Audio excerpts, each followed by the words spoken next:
Ya, bismillahirrahmanirrahim. Assalamualaikum warahmatullahi wabarakatuh. Rekan-rekan mahasiswa, kita akan menjelaskan proyek pendirian koperasi yang kemarin kita sudah bicarakan, sudah inisiasi. Jenis-jenis koperasi yang bisa teman-teman bangun, ya, itu diantara jenis koperasi konsumsi, produksi, pemasaran, simpan pinjam, atau koperasi kredit. Nah, Unindra punya nih, ya, diantaranya semuanya dia punya. Kalau produksi, dia produksi buku, ya, dengan cara meng-outsource percetakannya di, misalnya di mana, di Kuitang gitu misalnya, ya.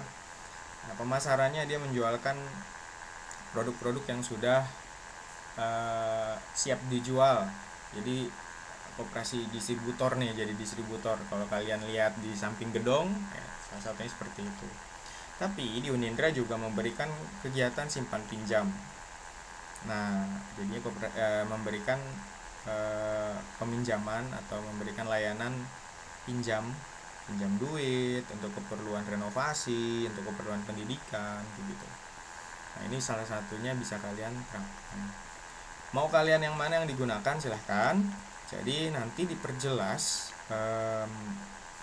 di template bisnis model kanvas yang seperti ini kurang lebih. Kalian mau jelasinnya seperti apa, ya, dengan cara Google Sheet seperti ini, atau kalian sudah tulis di Excel, atau kalian, ya, yang sekreatif mungkin yang bisa dijelaskan ke saya. Jadi nggak mungkin kan kalian nulis dalam kertas terus yang tidak jelas terus difoto habis itu ditampilkan. Nah, ini menuntut kesiapan teman-teman. Saya nggak perlu jelaskan lah bagaimana instrumennya, tapi yang pasti bagaimana teman-teman presentasi, bagaimana teman-teman memaparkan. Kan outputnya salah satunya adalah untuk menggiring investor, yang memberikan percayaan kepada investor. Jadi saya yakin teman-teman punya instrumennya. Selain itu ada ragam usaha, ya. Single purpose ini sebenarnya saya nggak arahkan untuk koperasi punya single purpose, ya. Aktivitasnya cuma satu macam.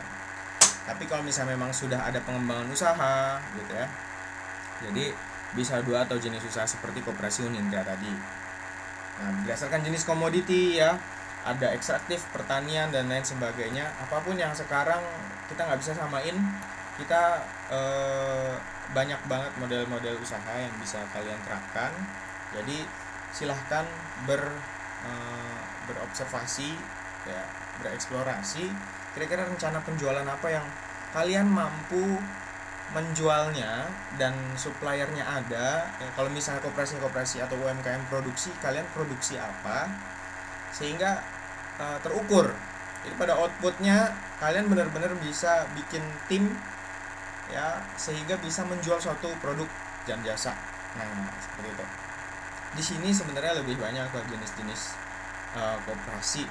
Saya nggak perlu jelasin lebih banyak karena saya yakin yang kita terapkan, ya, yang kita terapkan di perkuliahan kita koperasi sekunder yang berkumpul orang-orangnya lalu menjalankan suatu bisnis usaha. Kalau koperasi primer kan dia sebagai BI-nya tuh, dia sebagai pusat dan dia merangkul beberapa koperasi di bawahnya. Oke, ini salah satu koperasi jasa. Nggak tahu ya sekarang masih ada atau tidak. Nah, sekarang karena dukungan atau kemudahan akses digital, mudahnya berjualan, saya nggak akan paksa membuat suatu atau mendirikan suatu koperasi, tapi UMKM pun nggak ada masalah gitu. Yang terpenting pada pertemuan ini kalian bisa berikan saya penjelasan template apa yang akan kalian gunakan, ya.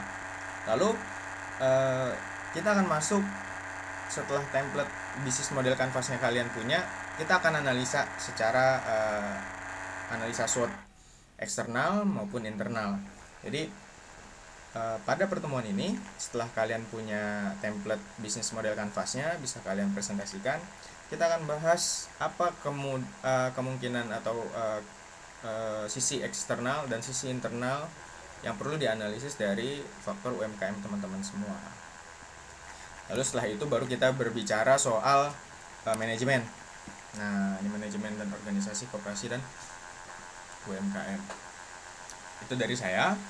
Dan tolong pastikan membaca atau mempelajari sesuatu materi di awal, sehingga pada saat kita berkuliah, ada waktu kuliahnya itu lebih kepada diskusi yang bisa kita tanya jawab kayak gitu.